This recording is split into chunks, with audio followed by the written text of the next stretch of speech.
Mga lods, nandito tayo ngayon sa harapan ng isang building na luma. Ito ay lumang building na panahon ng gera, pangalawang gera, ay ginamit ito ng mga sundalo nating Amerikano. Ito ay kanilang barracks. At dito po sila noong panahon ng gera natahimpid. Sa ngayon, sira na. Pero ang ginawa ng ating gobyerno para ma-preserve yung ating historical site ay nilagyan nila ng mga bakal, mga lods, para hindi tutuluyang masira o umuho. Okay mga lods, sabayan niyo ako sa aking paglilibot dito sa loob ng Fort Santiago. At ipapakita ko sa inyo ang ibang mga lumang building na ginawa pa ng ating mga mas nauna sa ating mga bayani o yung sumakop sa atin.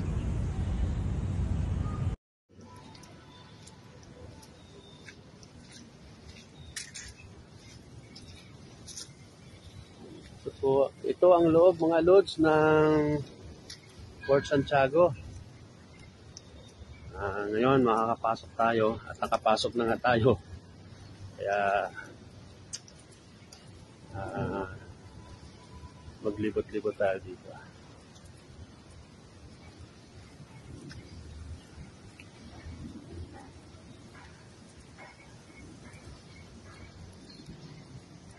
Tingnan natin at alamin natin ang nakatagong lihim sa lugar na ito. Meron palang pispan dito. Pispan. Ito yung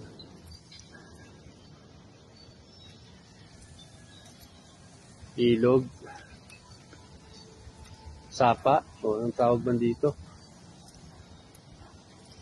Panahon. Alerto! Pwesto!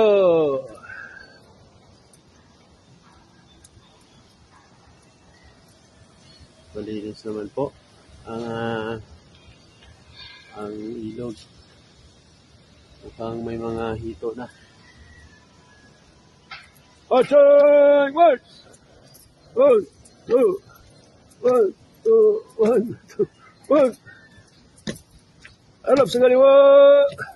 Harap! 1, 2, 1, 2, 1. Okay.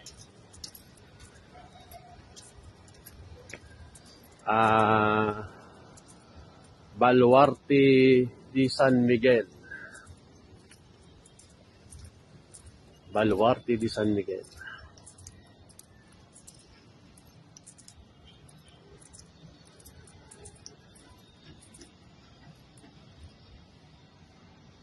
Yan po, sa Baluarte. Manila construct under the Governor General Fausto Congora. 1695. Okay. Harap patalikod. Harap. Okay. Punta tayo ngayon doon sa pasok sa loob, mga lods.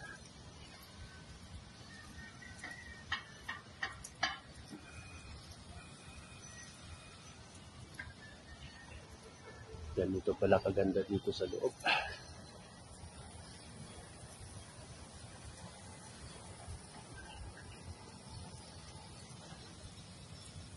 Naiwang pamana ng ating mga ninuno sa lugar na ito. Dito na tayo sa Fort Santiago sa loob.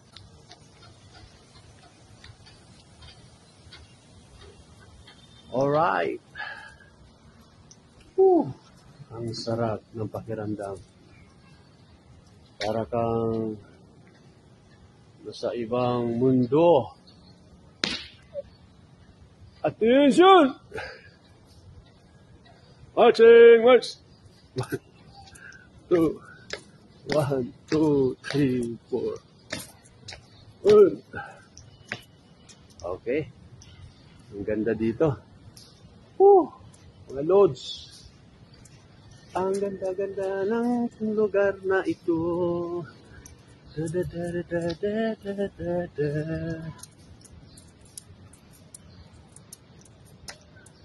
Plaza de Armas.